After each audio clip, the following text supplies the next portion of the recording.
Hey everyone, this is the Season 2 continuation of my Xiaolin Showdown Who Wins the Most series, so be sure to check out Season 1 if you haven't already. So we ended Season 1 with Raimundo joining the side of evil after being reprimanded for endangering everyone when he tried to save the temple from Mala Mala Zhang. We ended the season with Wuya regaining her physical form. Season 2 covers episodes 14 to 39, so let's just go for it. Episode 14 resumes with Wuya finally being revived. She is such a nice lady. no. Wuya says Shengan Wu are just child's play, as she even has an army of undead zombie golems now. She sends the golems to finish off the warriors, but Raimundo jumps in, not to save them, but to tell them to beg for mercy if they want to live. They refuse to grovel, but before the monks can be destroyed, they're taken away in a jet by Jack Spicer. It's cool to see them team up with Jack. I love seeing heroes and villains unite for a bigger cause, but it's also funny because they just asked Raimundo if he's not evil anymore, and he's like, nah, I'm still evil, beg for mercy. They ask Jack if he's still evil after he saves them, and he's like, nah, I'm still evil. Jack tells the warriors he can't rule the world if Wuya's already ruling it, so it's pretty funny to see them team up. Rai begins to have second thoughts about ruling the world, but Wuya summons an arcade, which satisfies Raimundo for a short period of time, but he soon realizes getting the high scores by himself isn't really fun at all. Wuya summons a car and lays on it like a babe, but Raimundo still misses his friends. Meanwhile, the Xiaolin warriors, plus Jack, put together one of Jack's old time machines so Omi can go back 1500 years and learn from Master Dashi, the man of legends who sealed away Wuya 1500 years ago. When Omi's transported back, he finds Grandmaster Dashi, who's reluctant to help, but he explains that Wuya has escaped in the future. Dojo doesn't believe Omi at all and is really hostile, but it's so funny to see this little dojo with big eyes, like he's so cute. Omi and Dashi have a showdown to train where Omi uses his Orbitornami to try and take a stone from Dashi's hand. Dashi easily evades him despite not using any Shengan Wu, eventually leading to Omi asking Dashi nicely and giving Omi the stone. This is done to teach Omi that he won't be able to fight Wuya head on and will need to think of a strategy outside the box. No pun intended. And I really don't want to give Dashi a loss for a lesson he was teaching, but these are the rules, I guess. So a win for Omi and a loss for Dashi, the most prolific dragon warrior of all time. If he ends this series 0-1, that'll be so funny. The episode ends with Dashi giving Omi the puzzle box that can seal away Wuya, telling him it'll open when the time is right. So now Omi can go back to the future, except he has no idea how to get back there. Episode 15 begins with Jack, Kimiko, and Clay debating how to get Omi back to the present, or should I say, to the future? And Jack believes he can bring him back in about a week or so. They run into a snag, however, when a golem breaks in, destroying the time machine. Clay tries to punch it, but his knuckles bubble up, which is just disgusting. This is like the monkey paws curling up last season. They're taken away to a prison, but when all hope seems lost, Omi returns, freezing the bars to their jail cells and breaking everyone out. The solution to getting Omi back to the present is actually pretty funny. He never found a time machine or anything, but he froze himself for 1500 years. Omi froze himself where Wuya built her temple so that he would wake up when her temple was formed, which is pretty genius. It's a pretty crazy solution, but last season they literally traveled through the center of the earth, so hey, this show is crazy in all the right ways. Even with Omi in the new puzzle box, there's still no match for Wuya, who defeats them all, and the only thing preventing their imminent death is Raimundo realizing what he wants most. Raimundo has proven his loyalty time and again, and that's because I can give him anything he wants. Anything? Toys, money, Canada, name it. Hold on, even Canada? Raimundo's heart activates the puzzle box, and Wuya's captured, restoring peace and harmony to the world. I really like the aftermath of this whole scenario, because we see Jack once again refuse to be a good guy, but he does say maybe they can go and get ice cream or something when they're not fighting. And who doesn't love some good old frenemies? Master Feng offers Raimundo a Shaolin apprentice robe for saving the day, despite putting the world in danger, and Raimundo actually refuses, claiming he hasn't earned it yet, which is a really nice touch. We close on a shot of the puzzle box Wuya's trapped in, as it's picked up by Cat Nappe, so it's kinda nice to see the show isn't gonna take its foot off the gas. But it was really cool to have this 3-episode mini-arc of Raimundo's betrayal, and we get a glimpse of Wuya's true power, which is pretty scary, so let's move on. Episode 16 starts with the gang doing chores with their Shengan Wu, and Master Feng warns them not to get overconfident or complacent by putting off their chores, or sweeping them under the rug, literally and metaphorically. A new Shengan Wu appears, the Lightning Shard, which allows the user to move at the speed of lightning. They encounter Cat Nappe and the now freed Wuya, who offers Cat Nappe a similar life of luxury to Raimundo's, but Cat Nappe is a lot more demanding. She only works for 1 hour a day, excluding weekends and holidays, and an oceanside condo that allows pets. It's actually Jack that steals the Shengon Wu though, so we see the show has once again fragmented into 3 separate teams, which is always interesting to see. I guess I should count this as a win for Jack and a loss for everyone else. Everyone was pretty surprised by Jack's new skill, but they chalk it up to Jack not overestimating his training like they did at the start of the episode. In reality, Jack just has a new and improved clone robot of himself, so I guess I have to give the clone robot the win. Everyone makes their way towards a new Shengon Wu, and Jack and his clone are so annoying, along with Wuya's nagging, that Katnape ends her alliance with Wuya on the spot. Jack's clone turns out to betray him, which makes sense, like, wow, he really is a clone of Jack. So they have a showdown trio between Omi, Jack, and Clone Jack. So for anyone counting, we now have the Xiaolin apprentices reunited, Jack Spicer and his robots, the Jack Spicer clone, and Katnape, who's now separated from Wuya. And Wuya, I guess, who will probably just fly around and convince someone to take her back in again. Like, you could argue this is 5 different alliances at the moment. The 3-person showdown is pretty chaotic, with even Jack's robots changing their alliance to Robot Jack's side, which I guess makes sense when you consider they're his hobots from other robots. I'm sorry for that. Really, I am. Sorry. Robot Jack uses the Shroud of Shadows to become invisible and begins to beat up Omi, but Omi asks the advice of real Jack for how he'd try to beat Omi if he was invisible, and uses this to defend himself from the invisible Jack clone. Omi finishes this off by using the Tongue of Saiping to call in a bunch of animals to attack the clone of Jack, giving Omi a win and the 2 Jacks a loss. This episode is decent. It's cool to see the new alliances that form and break throughout the episode, but it's a little bit chaotic with not too much story to go along with it, which is totally fine. The whole subplot of them doing their chores properly along with their training didn't really play much into the episode. Like, Omi didn't win the showdown because he took his opponent more seriously or considered the finer details here, so it kind of felt like it was thrown in, but yeah, a fine episode nonetheless. This season really picks up soon, so this is just kind of the calm before the storm, don't worry. Episode 17 starts with the Warriors going to Russia to find a new Shengon Wu, along with getting Dojo an anti-itch cream for his Shengon Wu rash. They meet this big Russian guy named Vlad, who points them in the direction of the temple the Shengon Wu's at, but Jack breaks in, stealing the crystal glasses, which can see into the future. It's actually pretty cool to see a Russian Shaolin temple here, and Clay's outfit goes pretty hard. He's like a Russian Leon Kennedy. Jack gets punched away, but lands in Vlad's cart, and he scares Jack away. You know, it's hard to tell who to give the win to here, but I guess I gotta give it to Vlad and the loss to Jack here. The Warriors ask Vlad to join them at the temple and train with them, and I swear I've seen Vlad before. Oh.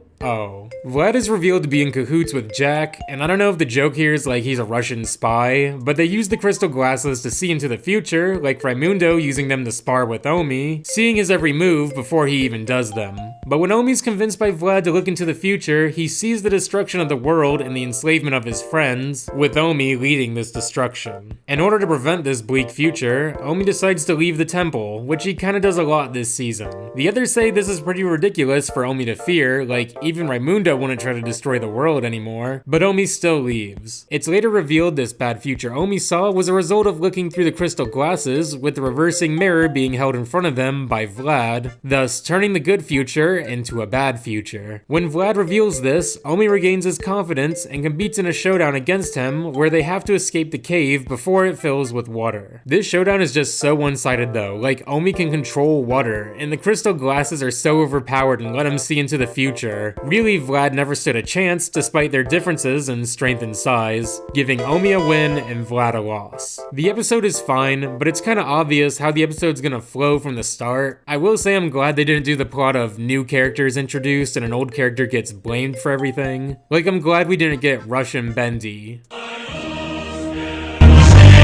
So let's move on. Episode 18 starts with Raimundo training to become a Xiaolin apprentice, but when his task is to transport Omi using his wind, he finds it impossible to focus with Omi's constant bickering. They see on the news that there's a string of crimes in Hong Kong using the Shengon Wu Jack currently has, like the Fist of Tebigong, but it turns out Jack took out a loan with a Hong Kong underground crime boss in order to maintain his robots and technology bills. The season's really interesting, like we got a Russian spy and now a Hong Kong crime boss. Jack's plan was was to take out this loan and then to just steal back all the Shengon Wu he loaned to Panda Bubba at a later time, but Panda Bubba learns that these antiques have magical superpowers he can use from a cheat sheet Jack left in one of the Jet Butsus. This leads to a team up of the Xiaolin apprentices and Jack Spicer, who claims to know a way into the hideout where they won't have to fight the large security team head on.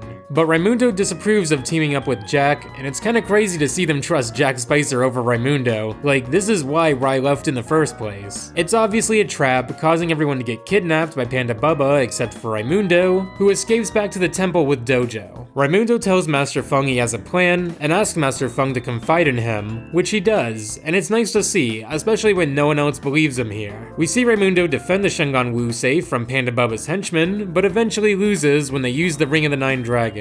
Raimundo is brought back to Hong Kong along with all the Shengon Wu, cementing Panda Bubba's plan to rule Hong Kong. It turns out Raimundo used the Shroud of Shadows to make his backpack invisible and fill it with Shengon Wu, and we get one of the most tragic deaths of this whole show. Jack's YesBot, a robot Jack designed with the money he was loaned to just say yes and praise him.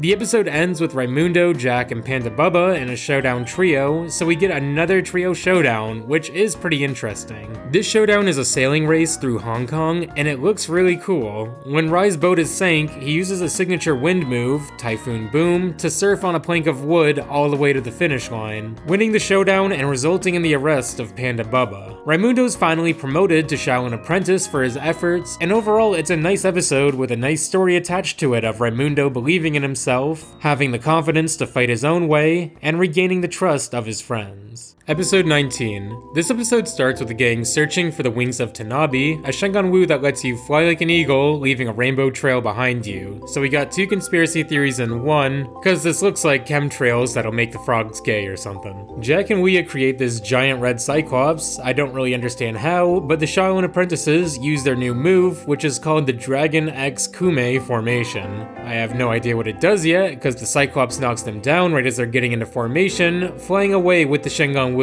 I guess this counts as a win for the Cyclops and a loss for all the Dragon Warriors. Omi's annoyed that he doesn't size up to the Cyclops and becomes a giant himself by combining the changing chopsticks with the reversing mirror.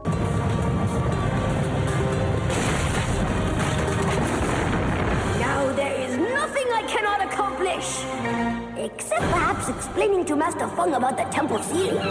A new Shengon Wu appears, the Glove of Jisaku, that makes the user into a mystical magnet, but Omi's too big to ride on Dojo now, so he has to follow along on GPS, revealing that Dojo has a microchip like a dog. Clay fights the Cyclops again and actually has the upper hand, but the destructive power of the Cyclops allows him to win. Omi shows up after the Cyclops has already won because of how big and slow he is, leading Omi to use the changing chopsticks once more to return to his normal size. But instead of returning to his normal size, Omi's microscopic now because he isn't combining the changing chopsticks with the reversing mirror, which they've lost to the Cyclops. Omi takes advantage of his small size now by training against praying mantises and spiders, and we learn if Omi isn't returned to normal size in 24 hours, he'll remain tiny forever. Jack offers to trade the reversing mirror for all the Shengon Wu they own, which would be extremely dangerous, but I am a little surprised they decline. And even Omi's sad about this, like damn, I knew it'd be crazy to give him all the Shengon Wu, but I thought we were friends. The even tinier Omi gets into a showdown with the Cyclops, which is another race through this Valley of Death, and Omi takes advantage of his small size, gliding through small spaces, and turning the ground into ice, causing the Cyclops to slip.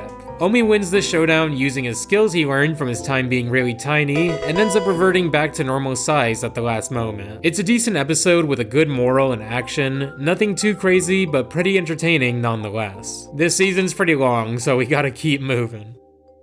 Episode 20. Dojo's locked in a box because he has this crazy Shengon Wu craving. The last time Dojo escaped during a craving, he apparently caused the disappearance of Atlantis, which is pretty crazy, but I mean I guess it's not as crazy as Cosmo and Wanda causing World War I.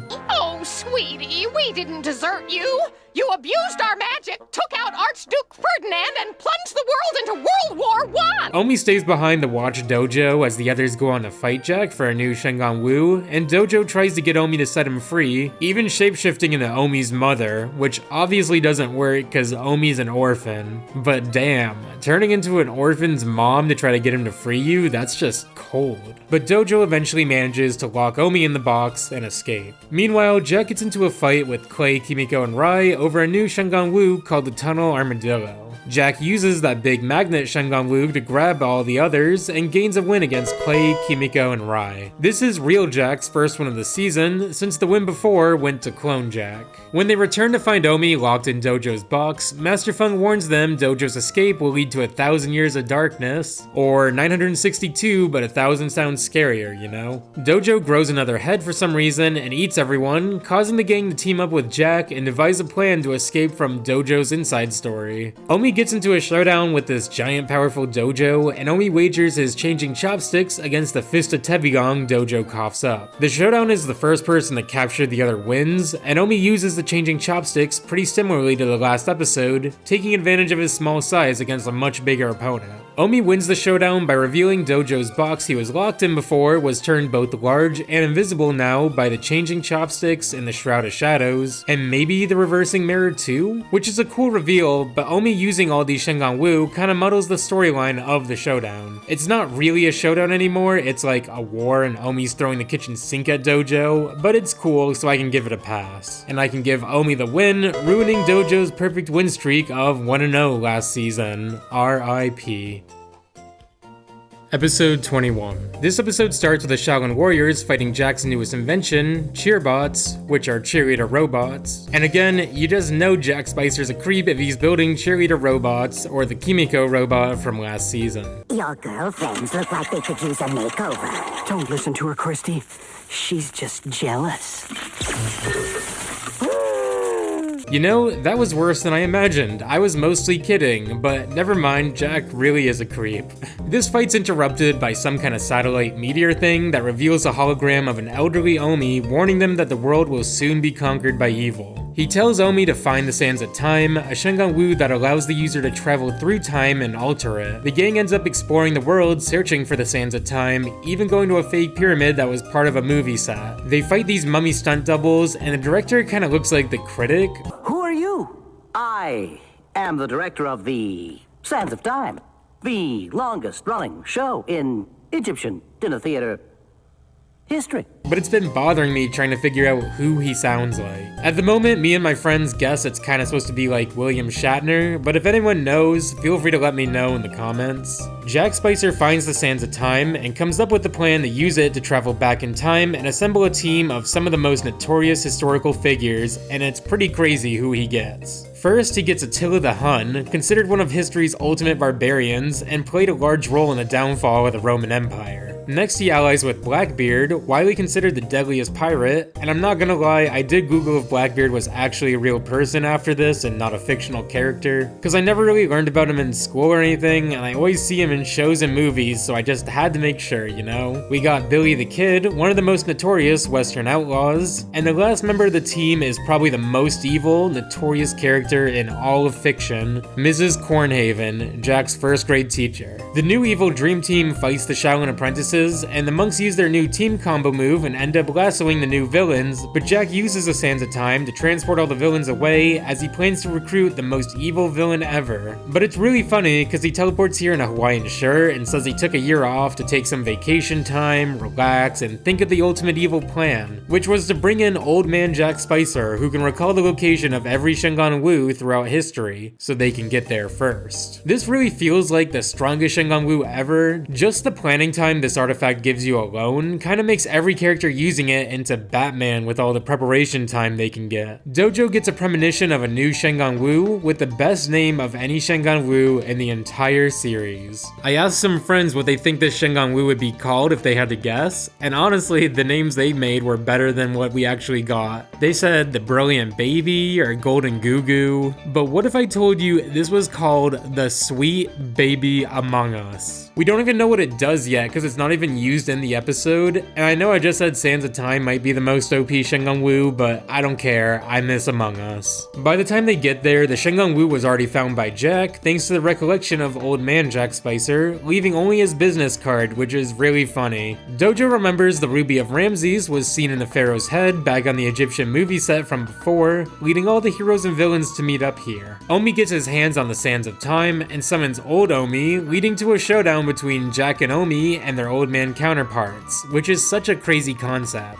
The two Jacks and Omis travel through this crazy pyramid maze, and I don't really like this showdown. Like, there's not really any coordination or teamwork with their older counterparts, and like, the fact that half of the contestants are old men doesn't even factor into the showdown. Old Omi just uses a sort of thunderbolt to break the bridge and they win, and no, I'm not counting this as 2 wins and losses for their old men counterparts. I'm just listing this as 1 win for Omi and 1 loss for Jack. When Jack loses his showdown, he shouts gym membership at his old self, which is so crazy, cause like, 1, who are you, Jack Spicer, to tell anyone to hit the gym, lil bro? And 2, it's literally yourself. Like, if you hit the gym, old man Jack will be buff. So yeah, it's an okay episode. It's really cool to assemble all these villains throughout history, but they don't really do much, and the episode feels like a little bit of a mess. But if these historic villains are here to stay, this is a great way to set them up. Sweet baby Among Us. Huh. Episode 22. The Xiaolin warriors train using their new Shengon Wu, but their lack of focus along with the lack of synergy among the Shengon Wu causes a lot of chaos. A new Shengon Wu is revealed, the Mind Reader Conch, which allows the user to read minds by putting it up to your ear. They eventually find the conch, listening to the other's thoughts, and revealing that they all hold a bit of contempt for each other. Ha! Kimiko has the Mind Reader Conch. It'll be easy to take it from her. No upper body strength. So the episode sets up their discord pretty nicely. Jack flies in, summoning his robots, and the gang fails once again to synergize, but they still manage to win the Shengon Wu, giving a win to the apprentices and a loss for Jack. This is Clay and Kimiko's first win this season, which is pretty crazy. The apprentices continue to secretly use the conch, revealing the secret insults and frustrations they all have with each other. And it feels like a pretty unique concept to have people grow distant because their thoughts are being read. Like, it almost feels like a Black Mirror concept. Jack builds this giant drill vehicle and steals all the Shengon Wu from the temple as they bicker over how to proceed. Like, Omi thinks Rai isn't trustworthy and Kimiko hates Clay's old-fashioned sayings. They break into Jack's lair, but still struggle to work as a team. They're only saved by Jack's little cousin, who defeats the robots because Jack puts her in a giant hamster ball that reflects their shots. It's a little bit odd, but it kind of parallels the conflicts and plot of the episode by showing Jack has negative consequences for not seeing eye to eye with his annoying little cousin. Omi and Jack enter a showdown where the first person to cry uncle loses. Omi can't even lay a finger on Jack because of his mind-reading powers, but this gives Omi the idea for the warriors to redirect their toxicity to Jack. Mind Reader Conch! That Jack is slower than a 3-legged cow in quicksand. Huh? What? I'm faster than any 3-legged cow! Their insults distract and offend Jack, allowing him to be distracted and defeated, giving Omi another win over Jack. It feels a little too mean-spirited in some ways, like they work through their conflicts and tension with each other by just being mean to someone else instead. But the end of the episode does a nice job making some amends by showing the warriors practicing one more time, and even though their combined elements cause a fire in the temple garden, they also combine their elements to fix the problem, showing the importance of their teamwork when things don't work out well. While the resolution feels a little bit clunky, I actually like this episode more than a lot of others this season because the conflict of the episode is heavily involved in the plot and the showdown. So let's move on. Episode 23. Jack is really into filming stuff for some reason, and we see him utilize his robots to apply makeup to Clay. They begin filming Clay, which causes him to freeze with stage fright, and all the apprentices are involved in this skirmish, but I kind of feel more like this is a loss for Clay and a win for Jack, so that's how I'm gonna score it. The Shengon Wu here is the Shadow of Fear, which allows the user to enter other people's dreams and exploit their biggest fears. Master Feng tells the apprentices the bravest warrior is not the one who has no fears, but the one who faces faces them directly. Jack takes advantage of his new Shengon Wu by filming himself pranking the other warriors by giving them nightmares. And as he sneaks through their dreams, he enters Omi's head, and it's really funny to see Omi dream of himself with long hair, but Jack quickly ruins this dream by opening the door to Omi's deepest fear. We don't see what this is, but Jack says Omi's more pathetic than him, so it's gotta be pretty bad. The next night, when Omi's guarding the Shengon Wu vault, Jack uses the Shadow of Fear again to exploit Omi's fears and escape with several Shengon Wu. The monks enter Jack's lair and are forced to face their deepest fears. For Kimiko, it's Mochika, a creepy doll. For Clay, it's his grandma. For Raimundo, it's some kind of octopus with several eyes, which is really weird. Like, the other ones are weird, but they make sense a little more. Then again, me and my friend were scared to go in a public pool with people in it because we watched Pirates of the Caribbean and didn't want to deal with the Kraken, so this is actually a lot more valid when I think about it. Omi's fear is a giant squirrel, which is funny, I guess. Very odd, but funny. And Jack sends all the warriors running, and while there's no exchange of Shengon Wu here, I feel like this should count as a win for Jack against everyone for defending his turf and stuff. A new Shengon Wu is revealed, the Crouching Cougar, and Omi comes up with a plan to have everyone rotate and face off against someone else's fear, so like Omi would fight the creepy doll Kimiko's afraid of, for instance. But the 4 apprentices and the 4 biggest fears all touch the Shengon Wu at the same time, creating an 8-way Xiaolin Showdown, as if this season didn't have enough to keep track of. Thankfully, they break it down into a 4-on-4 as 1-on-1 sumo fights against their biggest fears, and it's pretty chaotic, but they remember Master Feng's wise words about the importance of facing their fears, and just kind of face their fears and win. It's not the most entertaining showdown, but I'll chalk it up as a win for the Xiaolin Warriors and a loss for Jack. It was his own Shengon Wu and robots, so it's easier just to give the loss to him.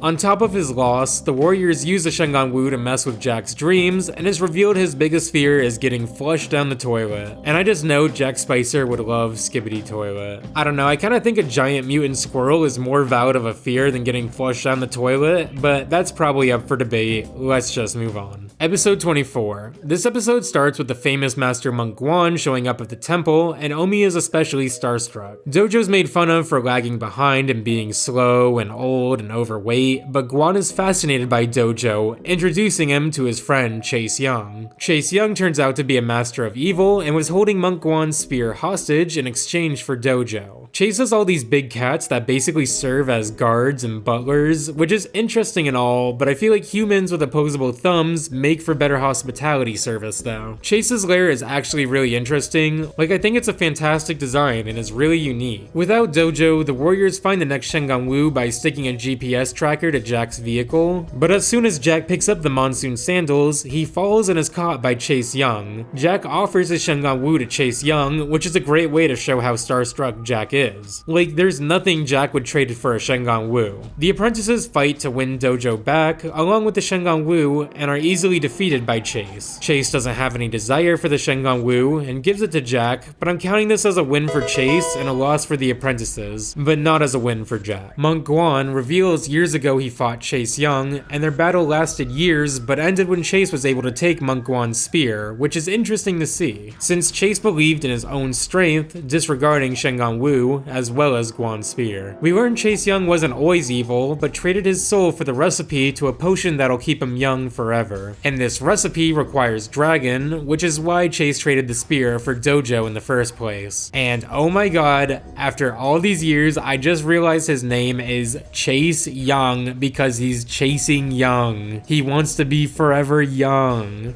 Chase Young. The name sounds kind of crazy though, like you're gonna get into a showdown with Chris Hansen with a name like that. When the apprentices enter Chase's lair, he reverts back to his form as some kind of lizard thing, and at first I thought it was kind of cool, but it looks really, really goofy. I think the proportions and abs kind of make it look like someone's OC, but it's charming in some weird way, even though it doesn't really fit with a very stoic character like Chase. Master Guan comes back and challenges Chase Young to a showdown, but it's not a Xiaolin Showdown, just a plain old martial arts showdown. They raise the stakes by wagering if Monk Wan loses, he'll become one of Chase's big cat servants, which reveals these aren't just ordinary big cats, but humans turned into them, which again begs the question, wouldn't these servants be better with their thumbs? Monk Wan emphasizes that the strength of a warrior lies in their self, not their weapon, and defeats Chase with his bare hands, which is pretty cool and a nice lesson, but it's kinda crazy to get this lecture from the monk who traded dojo for his spear. Like, the reason you lost the spear in the first place was because it wasn't good enough, and then he wins without it. Like, maybe this weird hookshot spear thingy just isn't that good, but I do think it is pretty cool. It still seems like Chase could easily do what he wants and defeat them all with his army of big cats, but Chase is gracious and honorable in defeat, confident their paths will cross again someday. So I'll mark this as a win for Monk Wan and a loss for Chase. The episode ends with Monk Wan thanking them for restoring his courage and confiding the spear of Guan to Omi, which is seen as a pretty honorable move, but if you're as cynical as I am, you can look at this as Monk Wan putting them through this whole mess for a weapon he decides he doesn't even want anymore. But jokes aside, it's a pretty cool episode, and I look forward to seeing how these interactions with Chase will go in the future. Episode 25. This episode starts with Jack and Omi fighting over the mosaic scale. Omi pretty single-handedly beats Jack and his robots, giving him a win to start the episode. Kimiko's pretty angry as she was kinda useless in this fight, falling into the water, and while she's still upset, she accidentally breaks the mosaic, hiding it in a chest hoping no one sees. But there's this earwig thing living in the mosaic that crawls out and into Quay's ear, causing him to go Joker mode. Little Caesar's crazy bread is just bread to this Quay. And they go back to Chase Young's evil lair with the proposition of an alliance, now that Jack has something of value to offer Chase, but he still rejects Jack's proposal, stating he doesn't have any use for Shengon Wu, and he wouldn't accept Quay as an evil henchman because Quay isn't truly evil, just possessed by the mischievous spirit that crawled out of the Shengon Wu. Chase rejecting this offer to team up with Quay is pretty cool because it portrays Chase as a pretty honorable person, despite this honor being directed towards evil. Like, he wants real evil, not some half-baked henchman.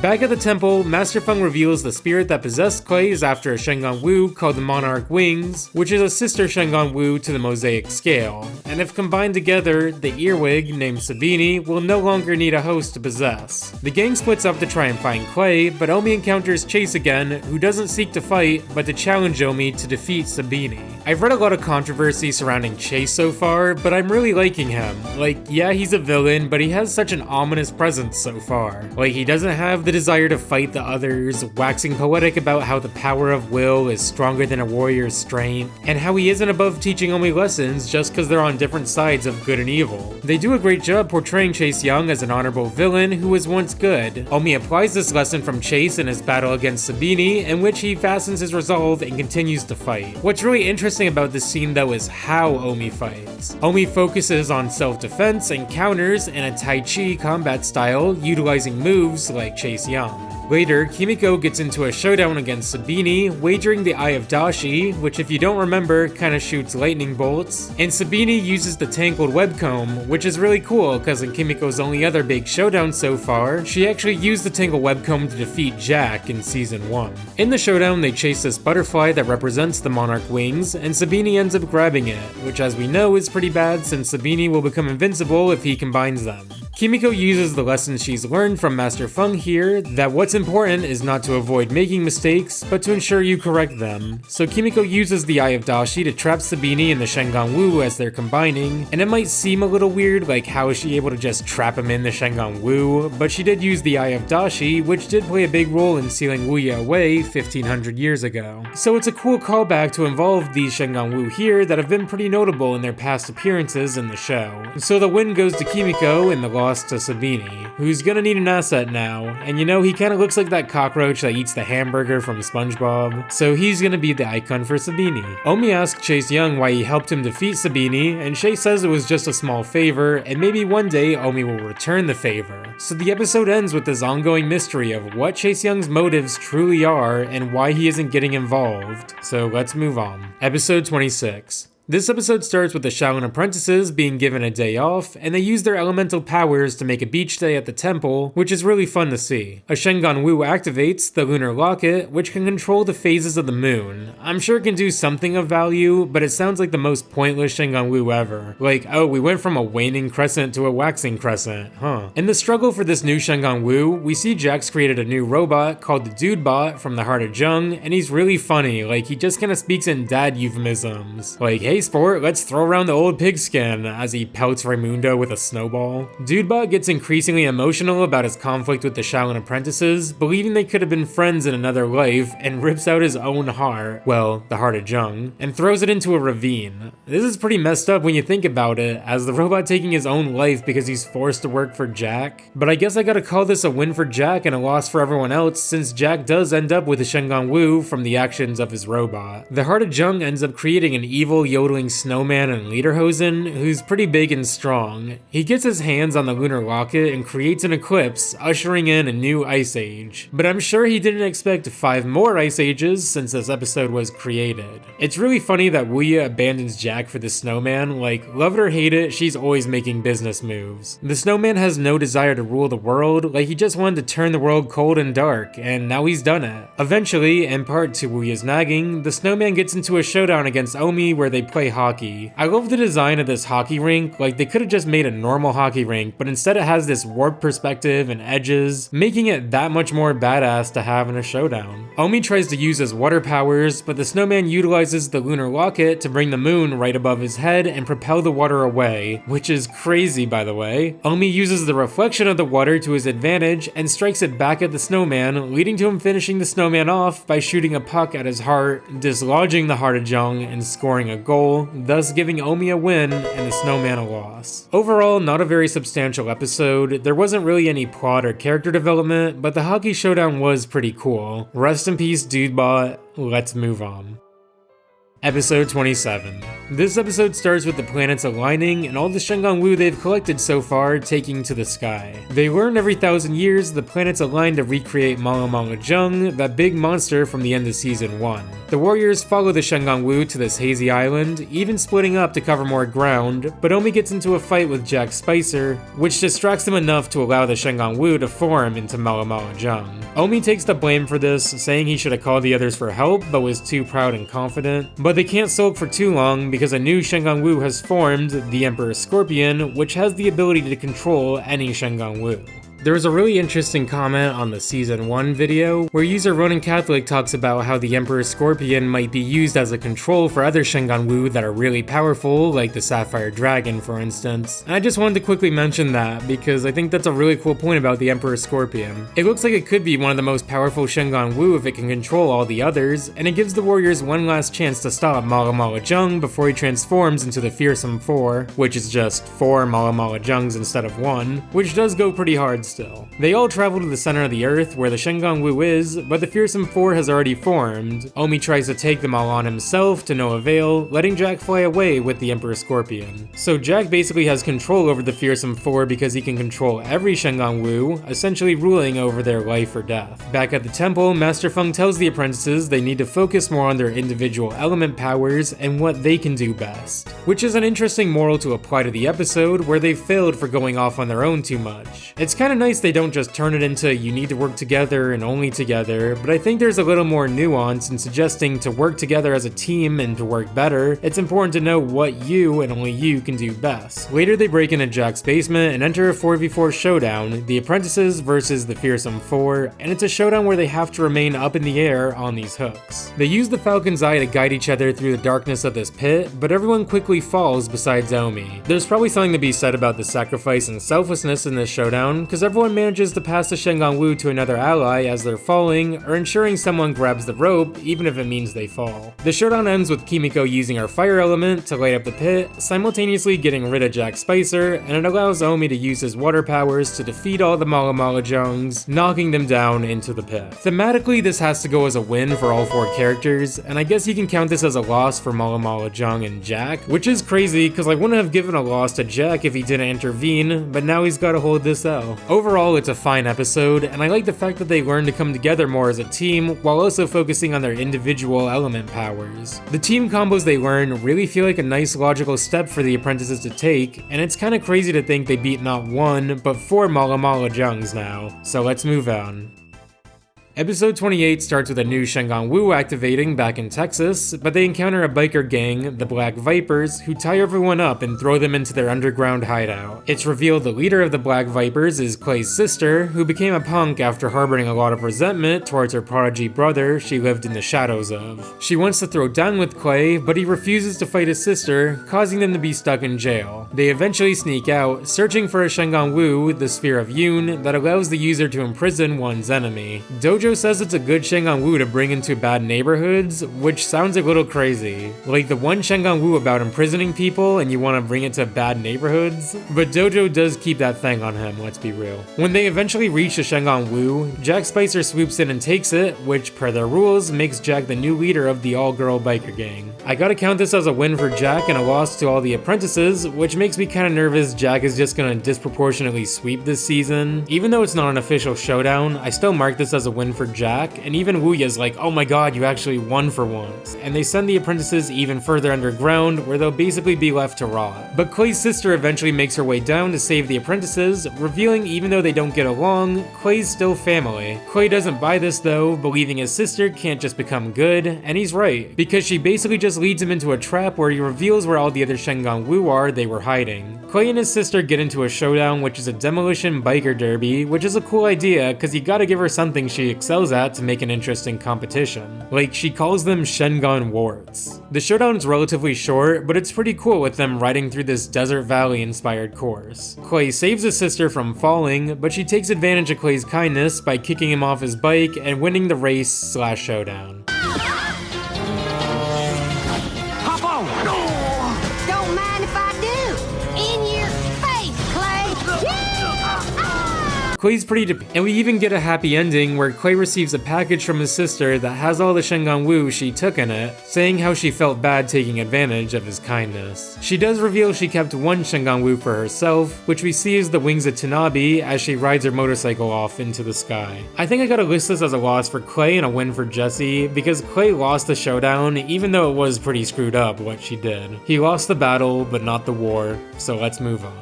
Episode 29. Episode 29 starts with Omi and Jack competing in a showdown in this Arctic location where we learn Jack was forced to take figure skating lessons as a kid and is at a big advantage. Omi uses his powers of water to break apart this ice mountain and win the Shengon Wu, giving a win to Omi and a loss to Jack. We see a frozen mermaid that Rise pushed in to save, and we find out her name is Dyrus and she's being pursued by this large barbarian-like warrior named Kofang. Jack Spicer takes Kofang away to try to make him an ally, and we learn that Dyrus is the last mermaid to ever exist and is being hunted by Kofang. Omi gives her the Orbitarnami to allow her to remain in water because if she isn't submerged, she'll die or something. We see her take advantage of everyone using her siren qualities, like all the boys are too infatuated with her to not think twice about her request, and she even teaches Kimiko how to take advantage of boys' stupidity and infatuation, like asking Omi to do her chores. We soon learn that Kofang isn't a villain, but actually a hero trying to prevent Dyrus from drowning the entire world and ruling over it as her ocean. I do like this reveal a lot. It's cool to see the scary Grey Barbarian not actually be a villain here, and it's pretty funny that we find out Dyrus asked Omi what Shengon Wu could activate giant volcanoes to melt the polar ice caps and flood the world, which I guess isn't a red flag if you have a crush on someone. Even with the Shengon Wu Dyrus stole, she can't get close enough to the Earth's core to do any serious damage yet, but a new Shengon Wu changes this. The Black Beetle, which gives the user heat-proof abilities. Omi uses the Shengon Wu he won at the beginning of the episode to give himself gills, but Dyrus lures him into a false sense of security, removing Omi's gills, causing him to turn blue from suffocation. I gotta say, blue isn't really Omi's color, like any color besides neon yellow just looks so cursed so far. Omi gets into a showdown against the Little Mermaid, wagering his gills of Hamachi versus Dyrus' fist of Tebigong, but the kicker here is Omi states the showdown will take place on dry land, which is pretty cheap. Like, Omi definitely was the kid who played tag and would call timeout right as someone would catch up to him. Anyways, this comes around to bite him because on dry land, Dyrus becomes this giant monster,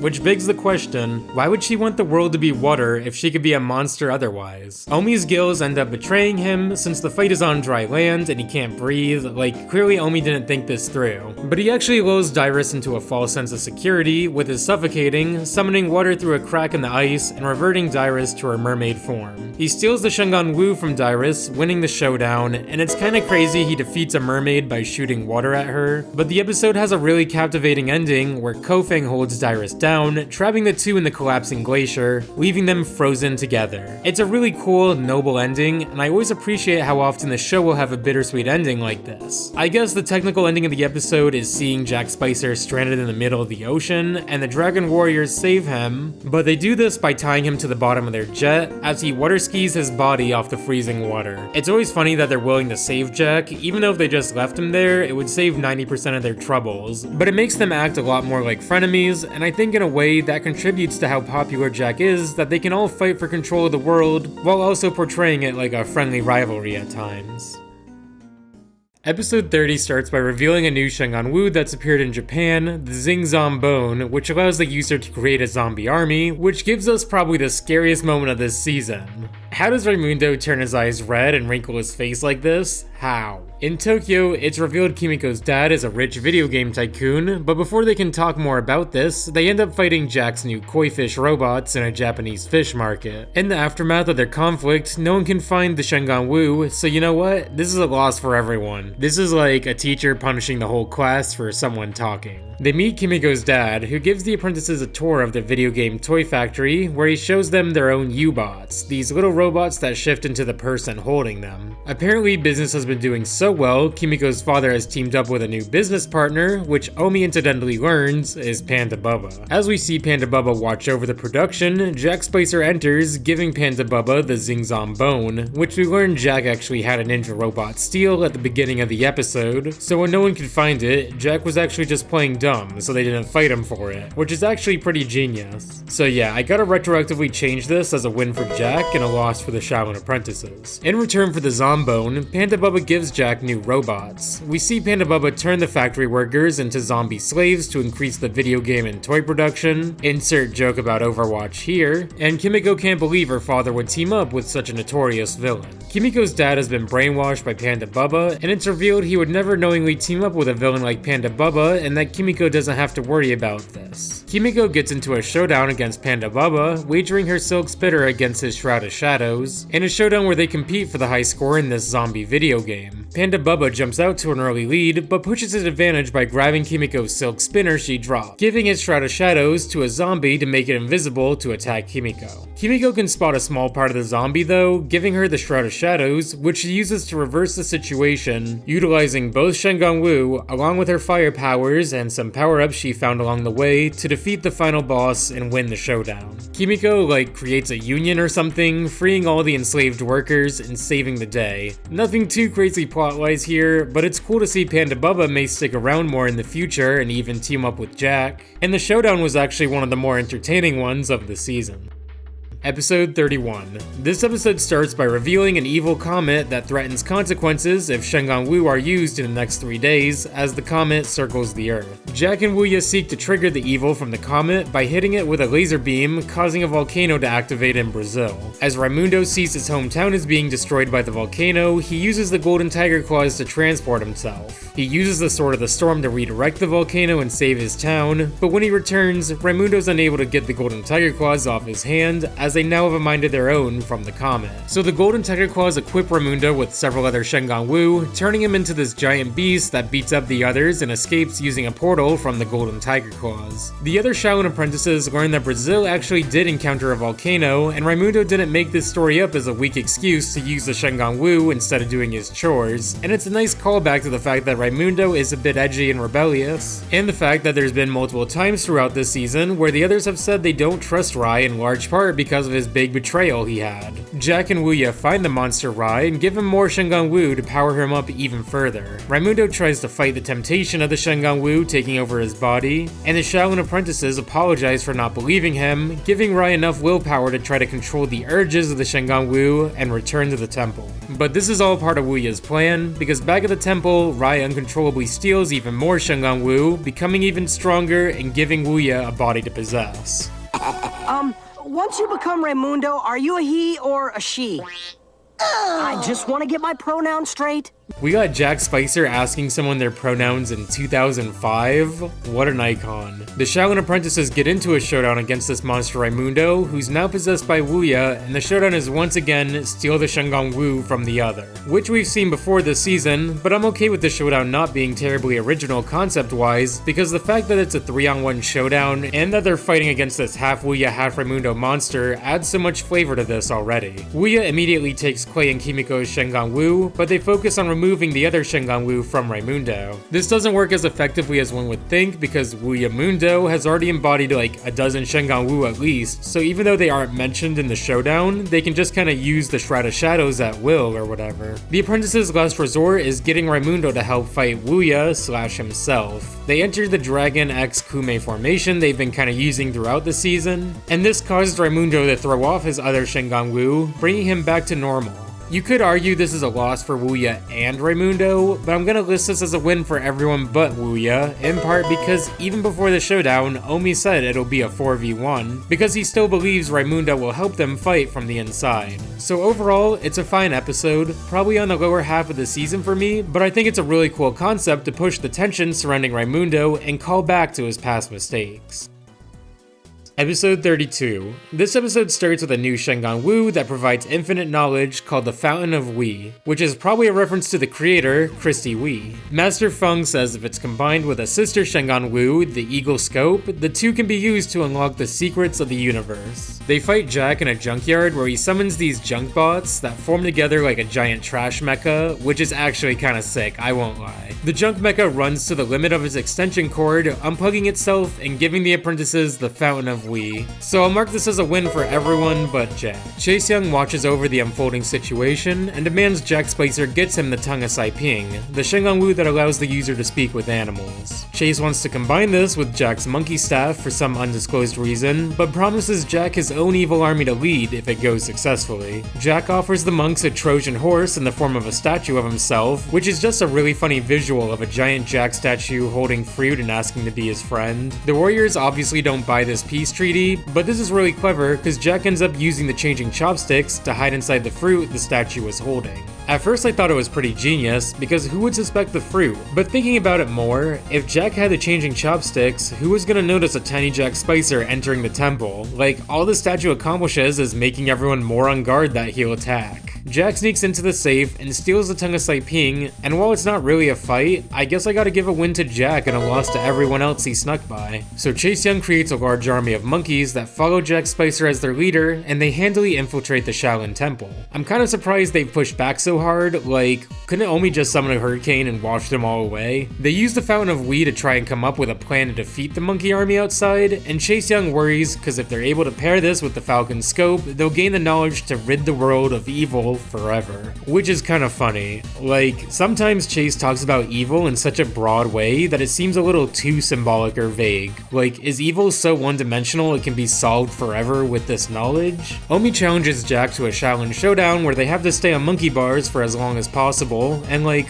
what a great idea to challenge Monkey Jack on monkey bars. How does Omi go from challenging a mermaid to a showdown on dry land to challenging a monkey to a fight on monkey bars? Omi outwits Jack by placing a banana between these sets of monkey bars, and as Jack is stuck trying to get the banana, Omi walks over, and you know he could just kick Jack's butt here or whatever, but instead he bites it. Omi, you are a freak.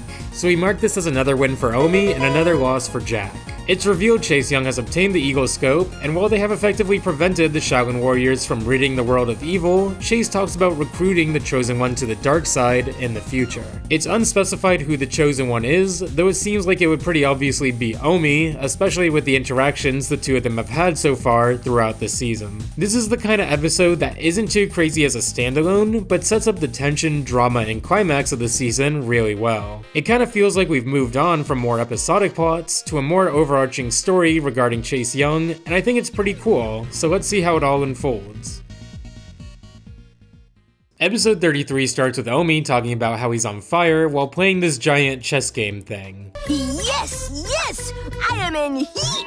No, Omi, you're on fire, on fire! No comment. Master Feng takes the warriors down to this secret vault they've never seen before that opens through the watering of these flowers on the wall, which is a nice touch to the recurring aesthetic of this episode of the discipline and patience required in gardening and training. Master Feng reveals the contents of this box locked down here, the Xiaolin Seed. The Xiaolin Seed is extremely dangerous and destructive, so the only thing they need to do is to not let it get near water or soil. The one time it was planted, nearly 1500 years ago, nearly led to the destruction of the world, so they set it up as a nice honor for the Xiaolin apprentices to be allowed to guard the seed. Wuya has left Jack once again for Chase Young, but Vlad, the big Russian guy, returns, leading to a team-up where they coincidentally plan to steal the Xiaolin Seed the day the monks are finally in charge of it, for whatever reason. Like, of all days, was it trending on Twitter or something? Jack and Vlad end up stealing the box and planting the seed, which immediately engulfs Jack's house in vines, introducing us to Gigi, this big French flamboyant plant. The flower turns Clay, Kimiko, and Master Feng's legs into roots, which is actually a pretty creepy visual. As Omi and Raimundo tend to their now half-human, half-plant friends, Master Feng reveals the only thing that can stop this now is to find the Moonstone Locust, a Shengon Wu that'll summon locusts to eat the Xiaolin Seed. The plants transform Omi into a little pseudo-widow, leaving Raimundo to a Xiaolin Showdown against Gigi. The showdown is in a large overgrown forest swamp where they search to be the first person to find the Moonstone Locust. Raimundo is able to cleverly steal Gigi's reversing mirror and use it against him, winning the showdown. Raimundo uses the locust to revert Gigi back into the Xiaolin Seed and promises to put extra care into his discipline and training so this won't happen again. 2 seconds later, he damn near kicks the seed box, mistaking it for the soccer ball in his other hand, and it's a pretty funny conclusion for the episode. The episode had a nice theme and aesthetic with the gardening, and it was kinda cool to see Vlad return. Gigi's a pretty weird but very entertaining character, so the episode was decent as a result. So let's move on. Episode 34 starts with Jack teaming up with the giant Cyclops from before, and they fight the Xiaolin warriors in this cave. The boys team up using a tornado and lasting stalactites to beat Jack and the giant, so I'll book it as a win for Omi, Ryan, Clay, and a loss for Jack and the giant. The monks talk about how Jack isn't a threat anymore without Wuya, but they still need to be afraid of Chase Young.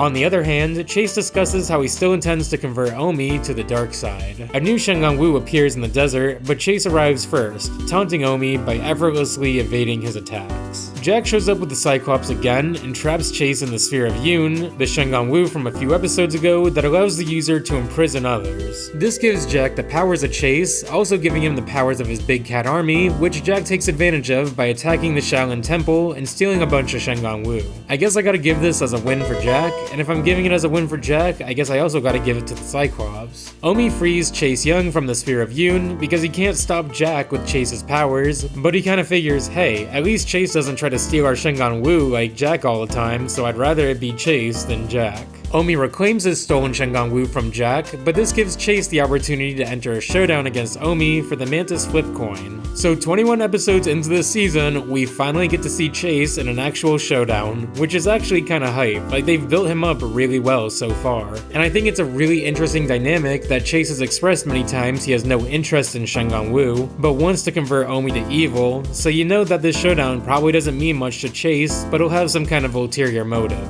The showdown is this Kung Fu Simon Says, where they recreate the other's movements, and it's kinda cool, but my favorite part has to be the ending, where Omi makes the rock Chase is landing on icy, causing him to fall to the bottom of this huge pit. Chase hits the bottom gracefully, landing on one fingertip, and it's gotta be one of the most badass moments of the whole show. And it was in a loss. Like, it makes me think, if Chase can so effortlessly land on a fingertip, you gotta wonder if he intentionally lost here, which Chase seems to suggest at the end, making everyone feel a bit uneasy. So let's see how this plays out in the rest of the season. Episode 35 starts with the apprentices training to fight Chase Young by thinking more deceptively, tricking and lying to each other in their training. Jack creates a new and improved Robo-Jack, but he doesn't obey Jack at all, so I guess he really is a new and improved Jack. Chase Young tells Jack that he's opening a position for a new apprentice, and if Jack wants the position, he'll need to beat Katnape to the next Shengon Wu. And I'm not gonna lie, I totally forgot Katnape existed. The Shengon Wu everyone's going after is the Woozy Shooter, which shoots a purple haze that causes the target to act really goofy. The little mini U-bots from the toy factory Kimiko's dad runs arrive and lull all the warriors into a false sense of security before attacking them, and it's revealed Katnape stole and reprogrammed them, awarding Katnape the apprenticeship. Also, I gotta give this as a win for Katnape. Jack Spicer wallows in self-pity, and Omi persuades Jack to become his apprentice on the side of good, which everyone else is weary of, but they basically just make Jack a maid to wash the temple, doing all their chores until he washes the hatred out of his soul. Katnape shows up to the temple and shoots the 4 apprentices with the Woozy Shooter, giving us a very acidic trip. It looks pretty cool, seeming like it might be inspired by Masaka Yuasa, like it looks like a scene straight out of Mind Game. Jack is able to stop Katnape by using the reflecting mirror, and in the conflict that follows, Jack escapes with the Shengon Wu, bringing them to Chase and becoming his new apprentice. Omi has said that Jack betrayed him, but it's glossed over so quickly because within seconds, Katnape is taken in by the temple because she's injured, and the Xiaolin way is to help those who are injured. Omi and Katnape fight Jack for the Shengon Wu he's stolen, and I think it's a great indicator of just how wild this season is in terms of characters and alliances. Like, would you ever expect Jack and Omi to team up? Maybe. I mean, they are kind of frenemies and united against Wuya when she regained her body, but Omi and Katnape? Omi and Jack get into one of my favorite showdowns of the series, which is just a game of truth or lie. This is one of the most mental showdowns we get, like it's just calling the bluffs of someone lying or telling the truth, and it's a nice touch to have it be between Jack Spicer, the most dishonest character in the whole show, and Omi, the most gullible character who's already been betrayed by Jack this episode. The showdown is half a roast off between the two, but the other half is pretty insightful, revealing stuff like Jack betrayed the temple and stole the Shengon Wu because he feared he'd fail at being good, just as he fails at evil. So the showdown ends with Omi defeating Jack as Katnape leaves with all the Shengon Wu, but Omi knew Katnape would try to betray him, so he had Kimiko reprogram the mini U-bots to double-cross Katnape. I guess it's like a double cross. The episode ends with everything back to normal and the monks playing cards. Omi seems to be winning every hand, but it's revealed he's been hiding aces up his sleeve now that he's mastered the art of deception.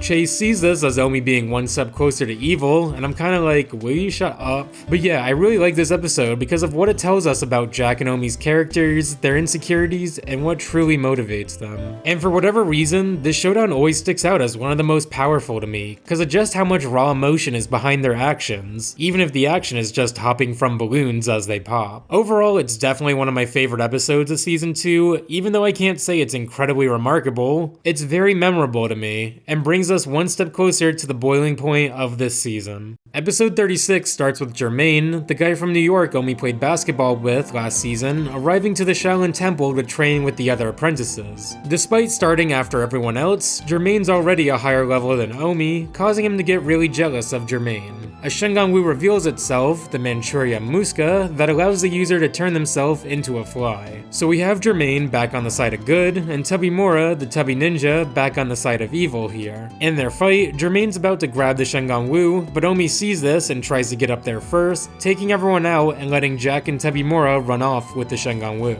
So I'll count this as a win for Jack and Tubby Mora, and a loss for Omi and Jermaine, even though, let's be real, this was all Omi's fault, like Jermaine was about to grab it. Now the first time we saw Jermaine, when Omi said he should join the temple, I said Jermaine had a great design and a cool personality, but he doesn't exactly offer a unique personality and mood to the other 4. Like, he kinda acts like Raimundo or Omi as a cocky yet talented kid, and I still agree with this statement, but I love that they actually show him as a dragon warrior in training, and I think it's a pretty clever idea to have Omi and Jermaine butt heads over who's better. Dojo tells a story about an old friend of his he lost over some stupid fight, which adds a little more fuel to their fire spiders, but Master Feng walks in with 2 wooden staffs and says, nah, fight this out. Jermaine ends up using the repulse the monkey technique that Chase Young taught Omi, which lets us piece together that Jermaine's teacher he talks about is Chase. And now it starts to make sense how Jermaine's advanced so quickly. Jermaine and Omi climb up this giant pillar to grab a new Shengon Wu, and Jermaine doesn't believe anyone that his teacher, Chase Young, is evil. This results in a 4-way showdown chariot battle between Omi, Jermaine, Tubby-Mora, and Jack. Tubby-Mora and Jack are defeated pretty easily, but Omi pleads with Jermaine to believe him that Chase Young is evil, and if he wins, there won't be any going back. Omi confronts his feelings of jealousy towards Jermaine, apologizing and dropping his weapons, leaving him defenseless. After all they've been through, Jermaine believes Omi as they shake hands, remedying their friendship, and I guess this is a win for both Omi and Jermaine, and in turn a loss for Jack and Tubby-Mora. Dojo and Wuya are upset the showdown ends in a draw, but I'm still making the executive decision it's a win for the 2 of them, like they entered the showdown and ended up with the Shengon Wu. As always, this is all according to Chase's plan. He says Omi just passed his test and leaves, and I'm starting to think Chase Young is just unbelievably salty or bad. Like, he seems like the type of person to lose and say he wasn't even trying or something. We see the episode end with Jermaine leaving with a promise for Omi and Jermaine to reunite someday, even stronger than they are now, and maybe teach each other some new moves. It was really cool to see Jermaine make an appearance again, and while the episode is fine, the tension builds up a little more knowing that Chase Young is even reaching out to Omi's friends somehow, involving them in his plans. Episode 37 starts with Jack and the apprentices fighting underground for a Shengon Wu, but these giant spiders break in and cause chaos, leading to everyone running away. Apparently these giant spiders will cause 1,000 years of darkness if they're not stopped, so we even see Chase Young team up with Jack and Wuya to get rid of the spiders. As always, it's really interesting to have the heroes and villains share a common goal in this episode. Jack and Omi have a showdown for the Mouse of Hadoku, and as they fight in the mud for the Shengon Wu, Jack uses the Tongue of Saiping to command every creature nearby to attack Omi, resulting in hundreds of CGI rodents and insects attacking Omi, giving Jack the win in the Shengon Wu. The Shengon Wu seems to be pretty good, but I feel like it's 10 times stronger underground where there's just way more insects and creatures and stuff. And the Hadoku mouse has got to be one of the funniest Shengon Wu in the whole show. It allows the user to undo an error they've made, but the spiders show up right after the showdown and fall into the lava with it, making the whole showdown worthless. Like, they need a Hadoku mouse to save the Hadoku mouse. Kimiko throws the golden tiger claws to Omi and Chase, who are about to fall to their demise, leaving Chase and Omi isolated to come up with a plan together, despite their differences. If you remember a few episodes ago, there was the whole deal of the Fountain of Wi and how, when combined with the Eagle Scope, it can give you amazing knowledge, such as how to defeat evil. Well, Chase and Omi combine these Shengon Wu here, as Chase makes Omi Xiaolin promise not to look at how to defeat evil with it. They're exposed to countless information flying by them, and they learn to use lava to defeat the spiders. Meanwhile, the other Xiaolin apprentices and Jack find themselves in Atlantis, and it's like, okay, so Atlantis does exist here? Also, earlier on in the season, they said the last time Dojo got out his cage when he had a Shengon Wu rash, this caused the disappearance of Atlantis, which is an interesting callback. Omi, Chase, and Dojo seek to destroy the egg sac of the queen spider before these spiders hatch and take over the world, and come up with the plan to autopilot drive Jack's drilling vehicle to flood this cave with lava, preventing the spiders from hatching. At the last moment before the spiders can attack, the lava floods the cave, allowing everyone to escape using the heat-proof abilities of the Black Beetle Shengon Wu, and they end up resurfacing at Yellowstone. I don't know if this means Atlantis is directly below Yellowstone, but Chase Young disappears, and Omi says despite the fact that he promised not to look at the knowledge to stop evil, he may have peaked a little. And it's like, oh great, we all already know that this has to have been part of Chase's plan, so let's see how this actually pans out. Episode 38. This episode starts with the 4 apprentices learning only one of them will be promoted from apprentice to the next stage, Wu-Dai Warrior. Everyone thinks they're the chosen one, pressuring Dojo to give them a sign, but Dojo has no idea who would be promoted, since Master Feng knows he has a big mouth. This leads to everyone assuming it must be them, and when a new Shengon Wu activates, the Yin Yo-Yo, which allows the user to enter the parallel yin-yang dimension, all the apprentices are too preoccupied deciding which one of them is the new leader that gets to fight Jack that he eventually just runs off with it. But not before Chase Young swoops in and secretly swapped the yin yo-yo out for a fake one. Now you could make an argument Chase Young is the winner of this showdown since he got the Shengan Wu first and everyone else is the loser here, but that feels a little disingenuous to the spirit of competition. Also, we already know everything that's happened so far is all according to Chase's plan, so according to Chase, he's probably like 72-0 at this moment in his mind. So I'm giving the win to Jack and the loss to the monks. When the monks get back to the temple to confront Dojo for accepting bribes, it's cut short by Chase Young sneaking in and using the yin yo-yo, which doesn't change too much initially. All the Shengan Wu are still in the vault, but they realize Master Feng is missing. The warriors still believe this is Jack's plan since he kinda technically won the last showdown, and Omi's pressured to use the knowledge he secretly gained from the Fountain of Wei to stop evil. I actually really like this conflict between the monks, cause you got Raimundo saying, dude, stop evil. How is this even a debate? And Omi says he promised Chase he wouldn't look at how to stop evil. But more importantly, Omi gave his Xiaolin word, and honor is what separates good from evil, according to Omi. It really gives a lot to think about, and I think it portrays good and evil in a very deep way here, especially compared to other times in the season where Chase Young talks about evil for the sake of evil, and I'm kinda just like, what the hell are you talking about? Everyone gets imprisoned by Jack, except for Omi, who figures his last resort is to ask Chase Young for help. Chase is eating one of his dragon soups of eternal youth or whatever, but this table is so funny to me. Like, yes, he's eating a dragon, yes, he's the Prince of Darkness, but the Prince of Darkness having a table not just of meat and dragons, but pink frosted cupcakes is too funny for me. This looks like the buffet for the Prince of Baskin Robbins, not darkness. So Chase and Omi confront Jack, and Chase reveals all his big cats are actually ancient warriors that were turned into big cats.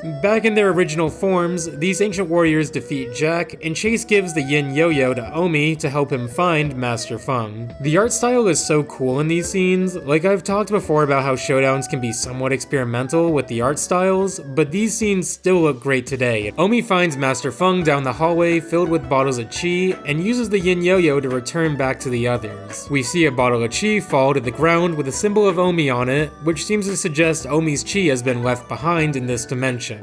When Omi returns, he tells the others he's decided to ally with Chase Young because he's the only person who believed and listened to him. Omi becomes sick and twisted and evil, with his robes inverting from red and black to black and red, with the dots on his head glowing red and turning diagonally. As we end this episode with Dojo saying it's the end of the world and the earth splitting in half like a Wonder Ball? Oh my god, remember Wonder Balls? So the next episode is the finale of season 2, so it'll be really interesting to see what happens with Omi and the other Xiaolin warriors, and it'll also be interesting to see what'll actually happen with Chase Young, because up to now, everything's gone according to his plans, in both wins or losses, so I wonder what could happen to go against his plans. So now for the finale of season 2, episode 39. We begin with the possessed Omi in Chase's lair, and is obsessed only with fighting. Chase makes him swear his loyalty to evil before they fight, and Jack Spicer shows up with all the other evil side villains, like Vlad, Tebimora, and the Cyclops. So the mini Dojo bot has a little camera in it, and recorded Chase Young using the Wuxian Geyser. Oh my gosh, is that Solaire? A Shengan Wu that erases the memories of your targets. Which Kimiko realizes must have been part of Chase Young's evil plan, and that he must have the yin yo-yo,